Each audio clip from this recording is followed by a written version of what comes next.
한국 5천년 역사를 빛낸 아주 많은 위인들이 있습니다. 그 가운데서 첫 번째 아니면 두 번째 꼽으라고 한다면 과연 누가 될까요? 주로 많은 분들이 첫 번째로 꼽는 분이 성웅 이순신이시죠. 그는 23전 23승의 대기록을 남기면서 임진왜란 정유재란으로부터 조선을 구한 위대한 장군입니다. 그의 전쟁사 중에 가장 극적인 해전이 있었다고 하면 바로 명량해전이죠. 그 이유는 결코 승리를 기대할 수 없는 아주 불가능한 전쟁에서 승리를 이끌어내기 때문입니다. 조선 수군에 12척밖에 남지 않았습니다. 그러나 그것을 가지고 일본 133척을 맞아서 대승을 했던 해전이었습니다. 진정 다윗과 골리앗의 싸움이라고 할 수 있겠죠. 왜 그렇게 됐느냐면 원균이 이끄는 7천량 해전에서 조선 수군이 완전히 대패를 해버리고 맙니다. 그러자 선조는 수군을 포기해라, 그리고 육지에서 싸우라라고 이렇게 이순신에게 권면합니다. 그래서 그 권고에 대해서 이순신 장군의 그 대답이 매우 유명하죠. 전하, 신에게는 아직도 12척의 배가 남아 있습니다 라고 진언을 했습니다. 근데 고등학적으로 이제 밝혀보게 되면 13척이다 라고 이렇게 이야기를 하는데 12척이나 13척이나 거기가 거긴 것 같습니다. 아무튼 그의 기계가 서려 있습니다. 그와 함께 그는요 너무나 유명한 말을 남기는데요. 이순신 장군이 명량해전 그 직전에 그 휘하 그 지휘관들과 또한 그 병사들에게 이렇게 외쳤습니다. 죽고자 하면 살 것이요 살고자 하면 죽을 것이다. 소위 이것이 말하면 필사즉생, 바로 필생즉사라고 하는 말이죠. 이 생명을 건 전투를 바로 요청한 겁니다. 이 말은 모든 전투에 임할 때에 정말 좌우명으로 삼고 또한 이 모든 전투에 이순신 장군이 임했습니다. 반면에 원균의 운명은 어떻게 되었을까요? 여러분께서 잘 아시다시피 7천량 해전에서 이 두려워서 도중에 도망가고 맙니다. 그런데 도망가는 중에 적군의 손에 의해서 그러한 죽음을 당하게 되죠. 조선 수군도 거의 괴멸을 당하게 됩니다. 한마디로 말하면 생즉사입니다. 물론 이순신 장군도 정유재란의 그 마지막 끝에 노량해전에서 장렬하게 전사합니다. 하지만 그의 죽음은 조선의 수많은 백성들의 생명을 살렸습니다. 그리고 그는 지금까지 한민족의 모든 사람의 기억과 마음에 아직도 살아남아 있습니다. 그래서인지 요즘도요, 이 그의 좌우명 사즉생, 생즉사 다시 소환되고 있습니다. 세계 굴지의 최첨단 기업이라고 하는 바로 삼성 기업 이재용 회장이 얼마 전에 이 말을 들고 나왔습니다. 최근 사내 임원들에게 사즉생의 각오로 지금의 위기를 정면 돌파하자는 것이죠. 그리고 죽어서 다시 새롭게 태어나겠다고 하는 결단과 의지를 내어 보입니다. 여러분도 아시겠지만 이 삼성의 그 쇠퇴라고 하는 것, 한국의 정치, 사회, 경제 그리고 기업 환경 등 여러 가지 그 요인들이 기인합니다. 그 중에서 또 한 가지라고 한다면 삼성 이재용 회장의 그 구금과 석방 계속해서 되풀이함으로 인해서 또한 이 오너 리스크가 굉장히 크다는 것을 우리가 알 수가 있는데요. 그러나 그보다도 또 중요한 이유는 과거의 성공과 영광에 취해서 이 임원진들이 이 지도부가 정말 안일한 자세를 가지고 또한 운영을 했다는 것이죠. 그래서 그들에게 사즉생의 자세를 요구했다는 것입니다. 만약 그러한 사즉생의 자세를 가진다고 한다면 다시 굴지의 삼성 기업으로 세워지지 않을까라고 하는 기대를 가지게 됩니다. 그런데 사즉생, 생즉사 이 정신은 이미 말씀하신 분이 계십니다. 바로 예수님이십니다. 정치, 경제, 군사의 면이 아니라 우리가 어떻게 하면 진정한 삶을 누릴 수 있을까? 정말 잘 사는 인생을 살 수 있을까? 나가서 우리는 어떻게 하면 하나님께서 우리를 창조하실 때 주셨던 그 영생을 누릴 수 있을까라고 하는 그 비결로 말씀하셨습니다. 오늘 본문 말씀 보면 마태복음 16장 25절의 말씀인데요. 누구든지 제 목숨을 구원하고자 하면 이럴 것이요 누구든지 나를 위하여 제 목숨을 잃으면 찾으리라. 이것을 이야기한다면 바로 생즉사 사즉생이라는 것이죠. 살고자 하면 죽을 것이요 죽고자 하면 살 것이다 라고 하는 뜻입니다.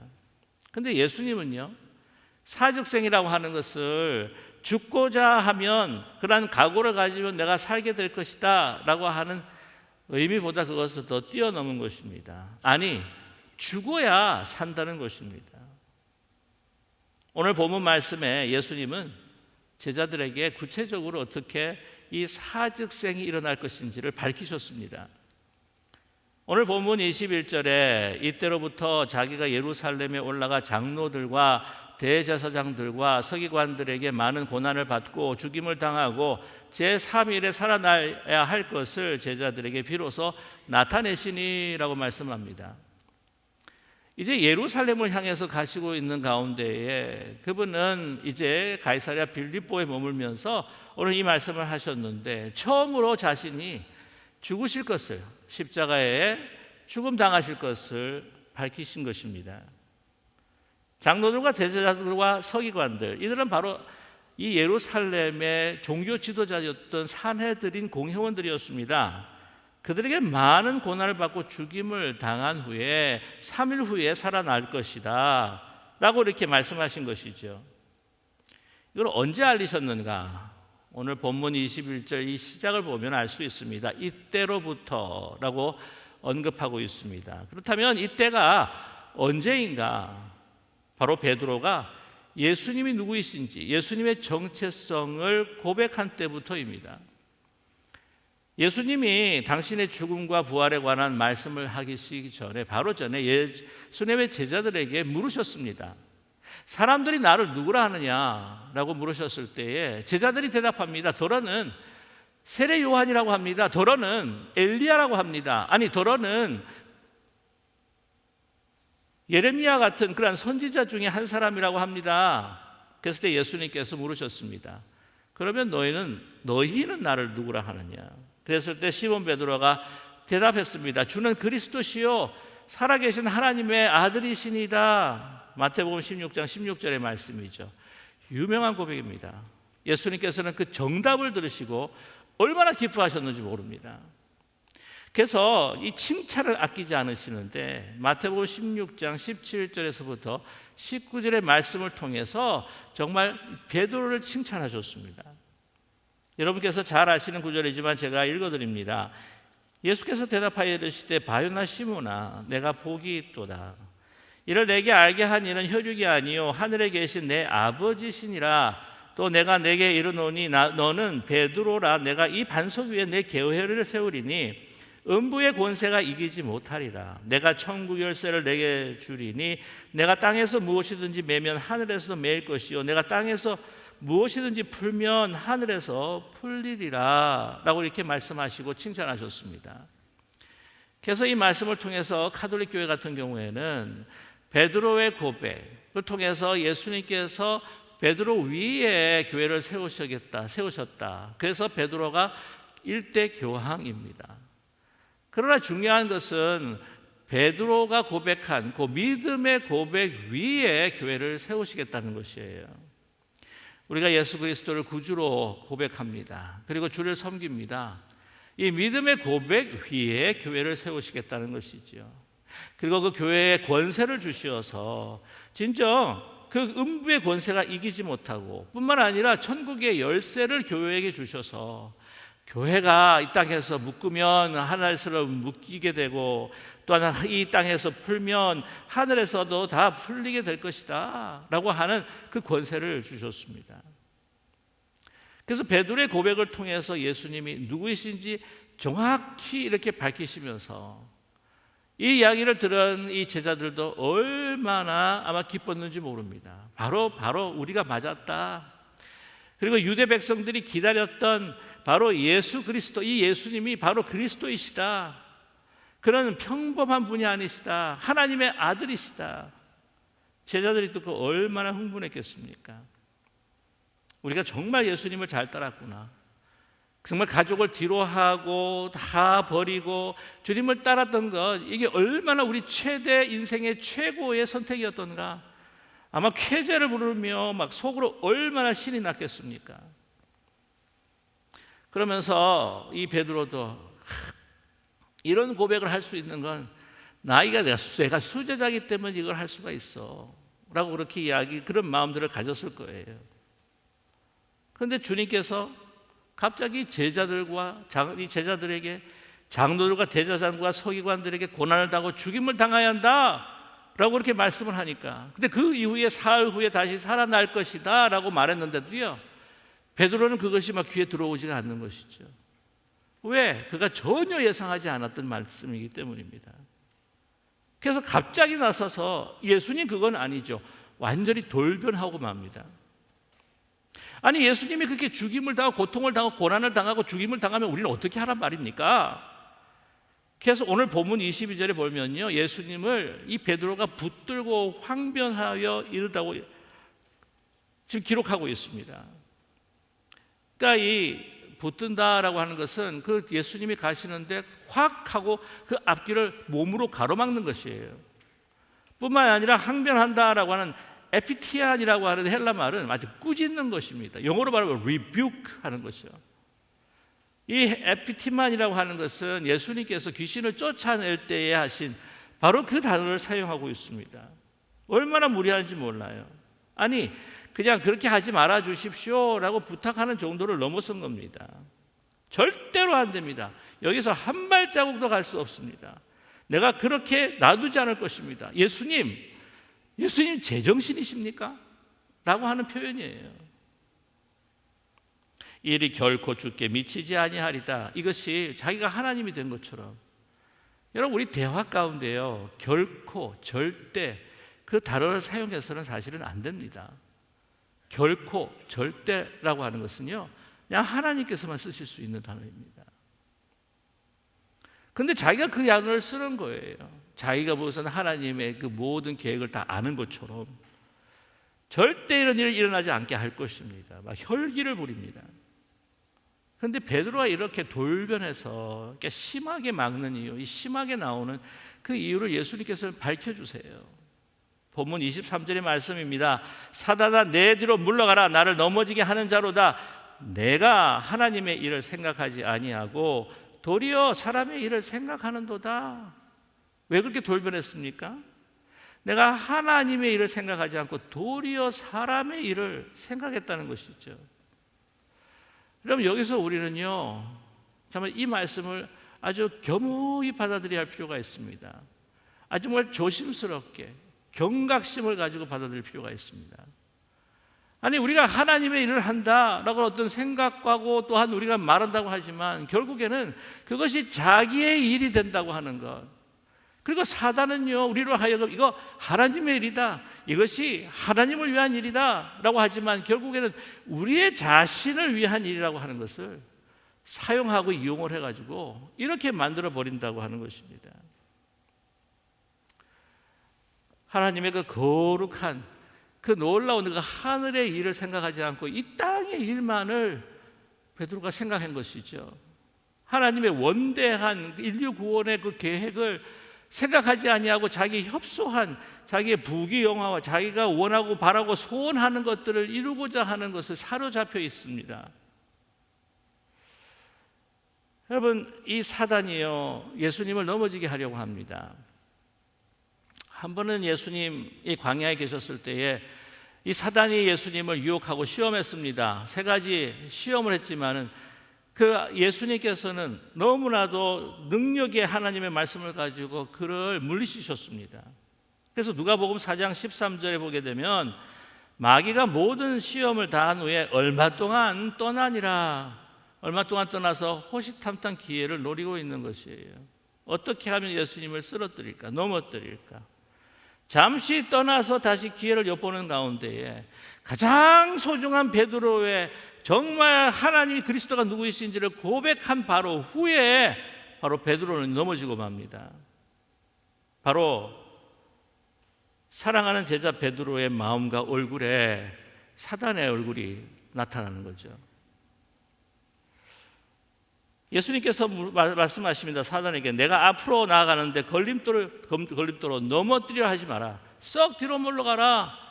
이렇게 이제는 베드로를 향하여서 책망하십니다. 여러분 이 말씀을 들으면서 정말 여러분 소름이 끼치지 않으십니까? 아주 섬뜩하지 않으십니까? 내가 교회를 섬기고 교회를 한다고 하나님의 영광을 올린다고 하지만 어쩌면 결국에는 나의 일을 하는 것이고 나의 영광을 위해서 나의 일을 위해서 혹시 하는 것은 아닐까? 나로 하여금 사단이 나의 얼굴과 내 눈과 내 생각을 가리고 있는 것이 아닐까? 이렇게 생각했을 때는요, 저는 목회자로서도 섬뜩합니다. 소름이 끼쳐요. 우리 깊이 우리의 삶을 살펴보고 우리 자신을 바라봐야 할 필요가 있습니다. 여러분 기억해야 될 것은 베드로는 하나님의 은혜로 하나님께서 알려주셔서 예수님이 누구이신지 정확하게 대답했지만 그 큰 복을 누렸는데 한순간에 그냥 사단의 대변자의 위치로 그냥 추락해버리고 맙니다. 순식간입니다. 왜? 그 이유는 자기 생각에 너무 가득 차 있기 때문이죠. 아니 예수님이 왜 죽으십니까? 왜 고난당하고 그들의 손에서 죽어야 합니까? 예수님이 그들을 처단하셔야죠. 그것이 그의 패러다임이에요. 아니 이 예수님 예루살렘에서 입성하셔서 거기에 주둔지 있는 안토니오 성에 주둔하고 있는 로마 군사들을 다 축출해버리고 또한 로마 정부의 앞제비 노릇을 하고 있는 부패한 종교지도들을 갖다가 붙들어서 그들을 처단하고 처형해야 되지 않습니까? 그들을 무찌르기 위해서 칼로 그들을 사로잡고 그들을 죽이고 전멸을 시켜야 되지 않겠습니까? 그런 생각을 가지고 있죠. 그래서 우리가 새로운 왕국을 세워나갈 때에 주님, 우리가 주님 따르면서 얼마나 고생을 했는데 우리를 부귀영화의 자리로 하나는 우편에 하나는 좌편에 앉으면서 그 고관의 자리를 두시고 우리를 높이셔야 되지 않겠습니까?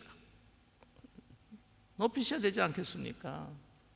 아니 왜 죽기는 죽습니까? 여러분 사실 그렇습니다. 근데 예수님께서는요 뭐라고까지 말씀을 하시냐면 누구든지 나를 따라오거든 자기를 부인하고 자신이 자기의 십자가를 지고 나를 따를 것이라 라고 말씀까지 하셨어요. 예수님이 지신 십자가를 지고 주님을 따라갈 때에 그곳에는 골고다 십자가 그곳까지 가야 합니다. 아니 우리들이 왜 죽어야 합니까? 우리가 죽으면 다 끝이 아닙니까? 죽으면 어떡합니까? 우리가 바라고 원하던 그 소원들과 꿈들은 어떡합니까? 내가 죽으면 세상이 존재하지 않는 것이 아니에요. 하루 종일 나를 느끼고 내가 만져지고 내가 나를 의식하고 내가 살아있음을 우리는 느끼는데 죽는 것보다도 우리가 살아있다고 하는 것을 증명하고 살아가야 되지 않나요? 그리고 왜 우리가 죽습니까? 죽어야 할 사람은 상대들인데 로마 군사들을 죽여야 하고 로마 정부의 앞제비 노릇했던 그들을 처단하고 죽여야 하는데 여러분 세상이 또 그렇지 않습니까? 내가 살기 위해서 남을 죽이잖아요. 제가 한 번은 캐나다에 다른 교회 청년 집회에 있어 강사로 초빙을 받아가지고 간 적이 있습니다.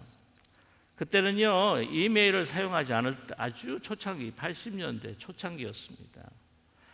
근데 당시 이메일이 희귀할 상황인데 그때 그 순서지를 만들기 위해서 말씀 제목, 성경 본문을 주지 않습니까? 전화로 통화를 했어요. 그 청년이 그 담당하고 있는 청년한테. 그래가지고는 그날 가서 그 순서지를 딱 보는데 말씀 제목이요. 죽여야 산다는 거예요. 죽여야 산다. 죽여야 삽니다. 야, 이거 미스프린트 같다 하는 생각도 들면서 가만히 곰곰이 생각해 보면 혹시 청년이 신앙 연륜이 짧아가지고 잘 이해가 안 돼가지고 죽어야 산다, 죽어야 삽니다 그랬는데 죽여야 삽니다로 그렇게 혹시 자기 뜻대로 기록한 것이 아닌가 하는 생각이 들더라고요. 여러분 한번 보십시오. 사내들인 공회원 예수님께서 말씀하셨습니다. 장로들과 대제사장들과 서기관들에게 고난을 당하고 죽임을 당해야 된다.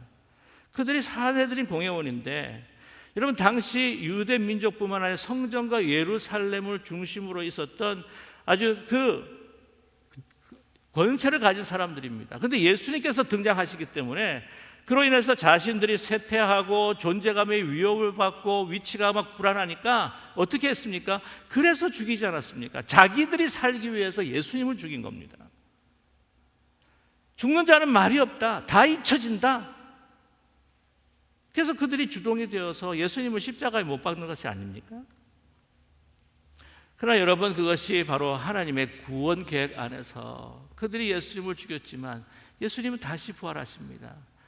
그 십자가의 죽음은 이러한 강팍하고 아주 너무나 참혹한 죄악을 저지르는 모든 인간의 죄를 사하시기 위한 하나님의 방편이셔서 그 죽음을 통해 죽으셔서 우리의 죄를 사해 주시고 부활하셔서 우리에게 영생의 주가 되셨습니다. 그러한 주를 따라서 죽어야 한다는 것이죠. 그러나 그 사내들인 공회원들은 정말 참혹한 죄로 그들의 흑암과 죽음과 같은 그 삶 한가운데서 살아갈 수밖에 없는 존재들이지 않았습니까?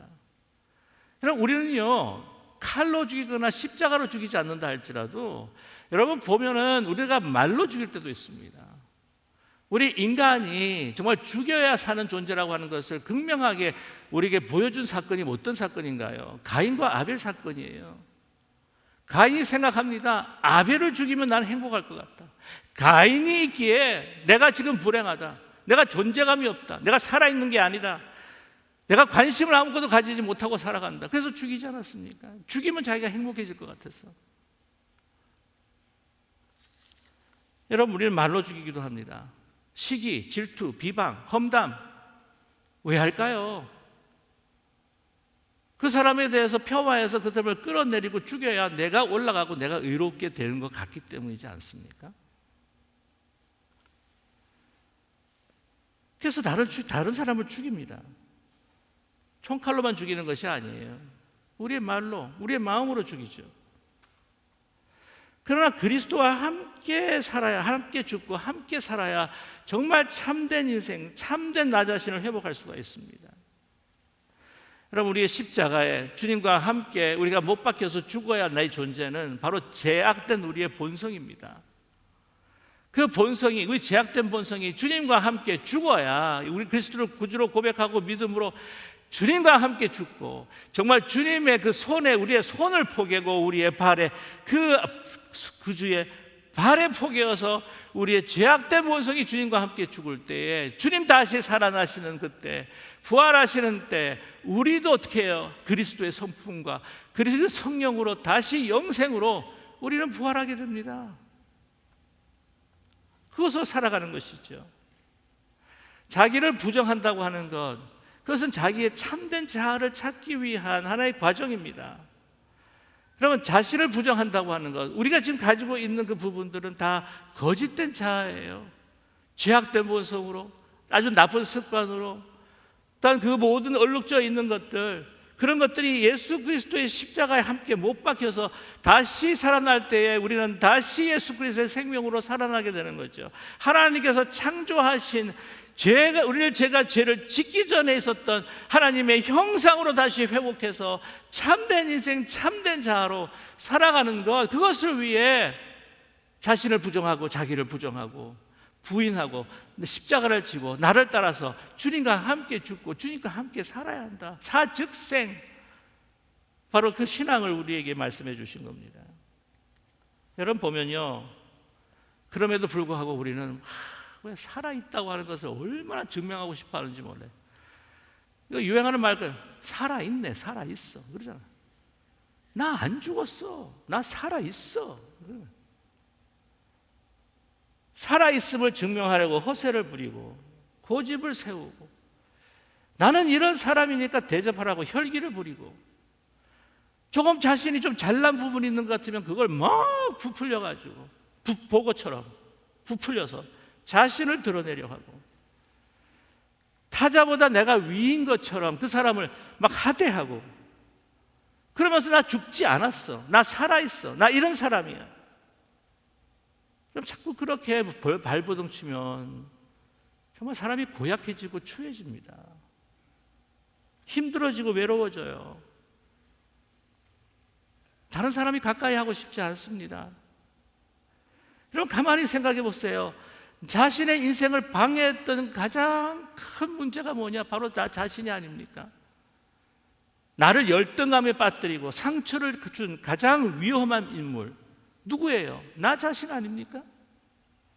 내 속에 있는 시기와 미움과 분노, 그것들이 하나님의 축복을 방해하지 않았습니까?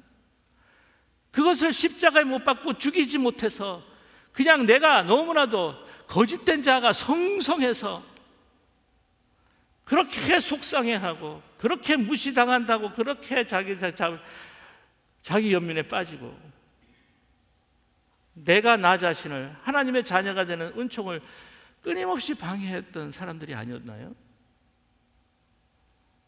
죽어야 합니다. 내가 살아있으면 다른 사람도 힘들고 다른 사람도 죽일 수 있고 나도 죽어요. 내가 살아있으면 가정이 힘들어집니다. 내가 살아있으면 교회가 힘들어져요. 내가 살아있으면 내가 속한 공동체가 고통을 받습니다. 그러나 내가 죽으면 나의 거짓된 죄된 나중심적인 그 모든 자아가 죽으면 그리스도와 함께 못 박히면 나는 참된 자로 살아 진정한 이 공동체 모든 사람이 살 수 있습니다.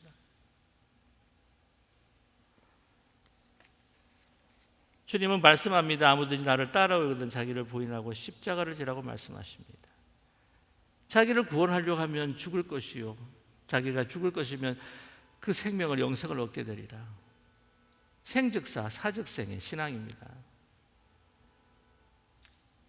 오늘 사순절의 셋째 주일입니다. 예수 그리스도의 고난과 십자가의 죽음, 그리고 그 죄로 인해 죽을 수밖에 없었던 모든 인류들에게 주어진 영원한 생명을 주신 십자가에 달리신 예수 그리스도를 기억하고 기념하고 그분을 따라가는 절기입니다.